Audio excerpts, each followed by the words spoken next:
नमस्कार दोस्तों, आज का कहानी है परिवार। हर रात की तरह आज भी मैं देर रात घर पहुंचा। हमेशा से कोई भी गलत आदत न होने के कारण कॉलोनी में कोई भी मुझे देर रात आने पर गलत नज़रों से नहीं देखता था।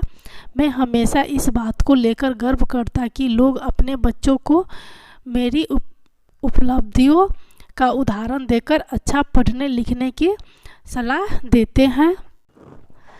खैर, यही सब सोचते हुए मैंने अपनी चाबी से घर का दरवाज़ा खोला।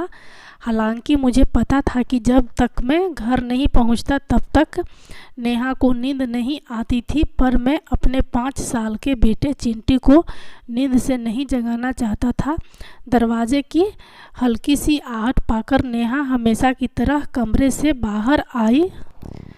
तब तक मैं मुंह हाथ धोने बाथरूम की तरफ जा चुका था और हमेशा की तरह नेहा खाना गर्म करने किचन में चली गई। हर रोज़ ऐसा ही होता था। सुबह घर से निकलने के बाद हमारी मुलाकात रात को खाने पर ही होती थी। नेहा को इस तरह की जीवन शैली से कोई प्रॉब्लम नहीं थी।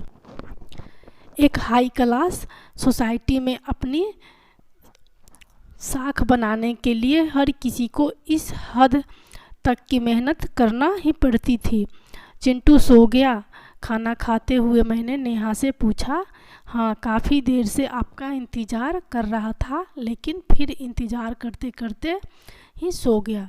नेहा ने शिकायत भरे लहजे से कहा। लेकिन हर बार की तरह मैंने मुस्कुराकर बात को टाल दिया। अगली सुबह रात को देर से सोने के कारण हर रोज़ मैं सुबह देर से ही उठता था, लेकिन जब तक मैं उठता तब तक चिंटू स्कूल चला जाता था। चिंटू की हमेशा शिकायत रहती थी कि मैं उसे कभी बाहर घुमाने नहीं ले जाता और शायद इसी बात को लेकर वह मुझसे नाराज़ भी था।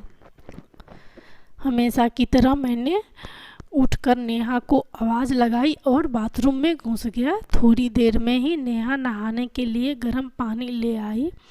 तुम नहीं होती तो मेरा क्या होता। हमेशा की तरह मैंने पानी की बाल्टी लेते हुए अपना घिसा पीटा डायलॉग मारा। हमेशा की तरह नेहा मुस्कुराते हुए खाने की तैयारी करने किचन में चली गई। खैर, ऑफिस के लिए तैयार होकर जब मैं डाइनिंग टेबल पर आया तो चिंटू मुंह फुलाए बैठा था। क्या बात है जनाब, आज स्कूल नहीं गए? मैंने प्यार से चिंटू के बालों पर हाथ घुमाते हुए बोला। आज संडे है, चिंटू ने गुस्से भरी आवाज़ से कहा। काम की भाग दौड़ में मैं यह भी भूल गया था कि आज संडे है और आज दिन में मैंने चिंटू के साथ मूवी जाने का प्रॉमिस किया था, लेकिन आज तो मुझे मीटिंग के लिए ऑफिस जाना था। मुझे ऑफिस जाता देख चिंटू को अपना मूवी प्लान खतरे में पड़ता दिखाई दे रहा था और शायद इसीलिए वो मुझसे गुस्से से बात कर रहा था। पापा, आप 1 घंटे में कितने पैसे कमा लेते हो? अचानक चिंटू ने पूछा। चिंटू ने पहले कभी इस रवैये से मुझसे बात नहीं की थी, शायद गुस्से में उसने ऐसा कह दिया। लगभग 1000 रुपये, मैंने कहा। क्या आप मुझे 500 रुपये उधार दे सकते हो? चिंटू ने कहा।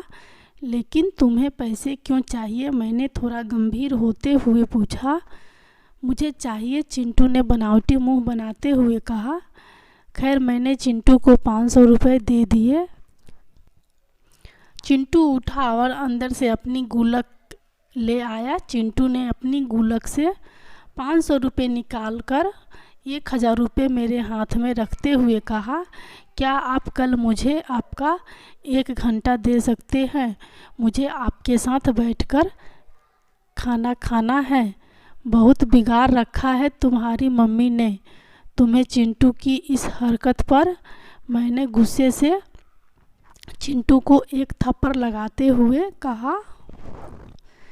आज ऑफिस जाते हुए मेरे मन में बस यही सोच रहा था कि इस भाग दौड़ भरी ज़िंदगी में क्या सब कुछ खरीदा जा सकता है। हालांकि मैं भी तो चिंटू को यही सिखा रहा था।